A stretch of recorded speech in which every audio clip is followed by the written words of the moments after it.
నమస్తే, welcome to #you. నేను మీ రాజేష్.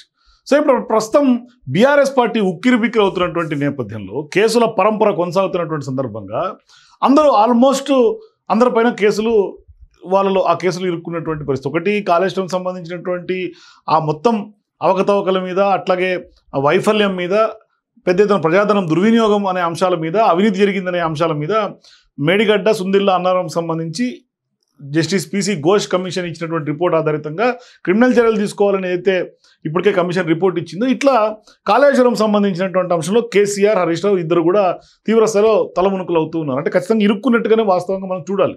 అయితే ఇక్కడ అదే ప్రధానంగా కవిత కూడా లేవనెత్తింది. అంటే కేసీఆర్ వైపు సిబిఐ విచారణ వచ్చింది అంటే దీని వెనకాల అసలు మూల కారణం హరీష్ అండ్ సంతోష్ అని కవిత స్పష్టంగా కుండబద్దలు కొట్టి చెప్పింది గత 2 రోజుల క్రితం.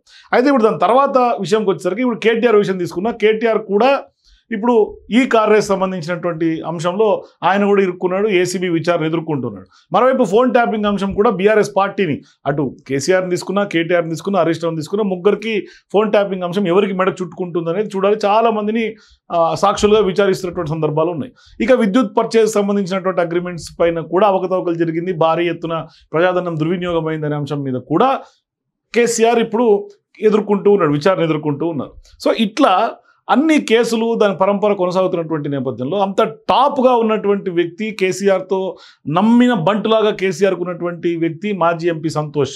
ఆయన గతంలో ఉద్యమం అంటే రాజకీయాల్లో కేసీఆర్ వచ్చినప్పటి నుంచి కూడా సంతోష్ వెన్నుదన్నుగా ఉన్నాడు. అంటే అన్ని సపర్యలు చేస్తూ కేసీఆర్కి చాలా అత్యంత సన్నిహితుడుగా, ఒక క్లోజ్డ్ పర్సన్గా ఉన్నటువంటి వ్యక్తి సంతోష్, సమీప బంధువు ఆయన మళ్ళీ పైగా.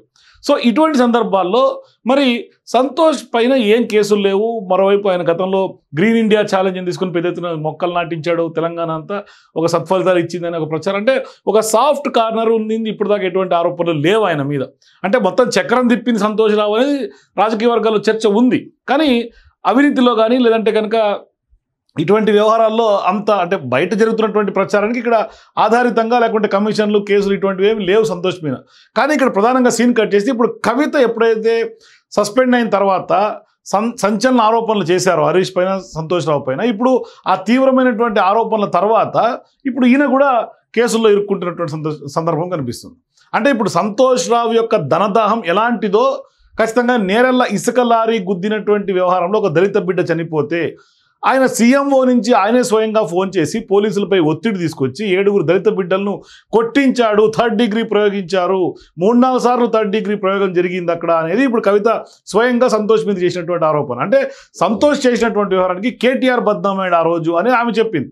సో ఇప్పుడు వాళ్ళందరూ కూడా ఏం పని చేసుకోలేనటువంటి పరిస్థితులు, ఇప్పటికి కూడా వాళ్ళు అదే పరిస్థితిలో ఉన్నారు. అంటే నేరం చేసింది సంతోష్ అయితే రామన్న పేరు బద్నామైంది అనేది కవిత చెప్పింది. సో ఇప్పుడు రేవంత్ రెడ్డితో కొంత అండర్స్టాండింగ్ ఉండటం వల్లే టానిక్ లాంటి కేసులు కూడా మూసేశారంటూ కూడా కవిత తీవ్ర స్థాయిలో ఆరోపణలు చేసింది. సో ఇప్పుడు టానిక్ అంశంలో కూడా సంతోష్ రావే కీలకంగా చక్రం తిప్పినటువంటి పరిస్థితి. సో ఇప్పుడు తాజాగా సంతోష్ రావుకి ఈ మొత్తం ఎంటైర్ ఎపిసోడ్లో ఒక బిగ్ షాక్ తగిలిందని చెప్పుకోవాలి. ఎందుకు షాక్ అని అంటున్నానంటే, ఇప్పుడు నేరెళ్ళ ఘటన ఎప్పుడైతే గతంలో ఒక 5-6 ఏళ్ల క్రితం జరిగినటువంటి ఘటనను ఇప్పుడు కవిత మళ్ళీ దాన్ని కొంత సీన్ మీద తీసుకొచ్చారని చెప్పాలి. అంటే ఆమె ఎప్పుడైతే ఆరోపణలు చేసింది, ఇప్పుడు ఎమ్మటే తంగాలపల్లి పిఎస్లో నేరెళ్ళ బాధితులందరూ కూడా వెళ్ళి సంతోష్ పైన ఫిర్యాదు చేశారు. సో ఇప్పుడు సంతోష్ రావు పైన SC ST అట్రాసిటీ కేసులు కూడా నమోదు చేయాలి అని నేరెళ్ళ బాధితులు, ఆ బాధిత కుటుంబాలన్నీ కూడా ఫిర్యాదు తర్వాత డిమాండ్ చేసినటువంటి పరిస్థితి. సో ఇప్పుడు సంతోష్ రావు ప్రోద్బలంతోనే పోలీసులు తమపై 3rd డిగ్రీ ప్రయోగించారు అనేది బాధితులు స్పష్టంగా ఆరోపణలు చేస్తూ ఉన్నారు.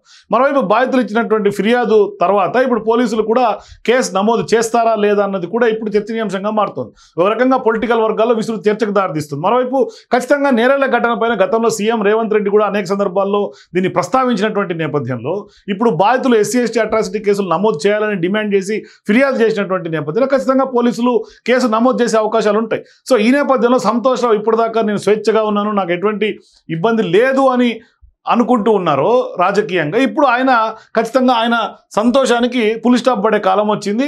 ఖచ్చితంగా నేరెళ్ళ ఎపిసోడ్లో ఖచ్చితంగా సంతోష్ రావు ఇరుక్కునే అవకాశాలు ఉంటాయి. సో అసలు యాక్చువల్గా నేరెళ్ళ ఘటన గురించి మాట్లాడుకుంటూ వస్తే 2017లో తెలంగాణలో పెద్ద ఎత్తున నేరెళ్ళ ఇసుక అక్రమ రవాణా వ్యవహారం తెర మీదకి వచ్చింది.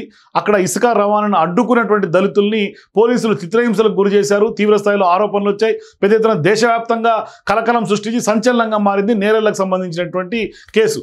సో అక్కడ ట్రక్కును కూడా అక్కడ దళితుల్ని గుద్దినటువంటి నేపథ్యం, తర్వాత 3rd డిగ్రీ పనిష్మెంట్స్, ఇవంతా కూడా సీరియస్ డిస్కషన్స్ జరిగినాయి. అంటే మానవ హక్కుల సంఘాలు కానీ రాజకీయ నాయకులు కానీ దీన్ని తీవ్రంగా ఖండించాయి.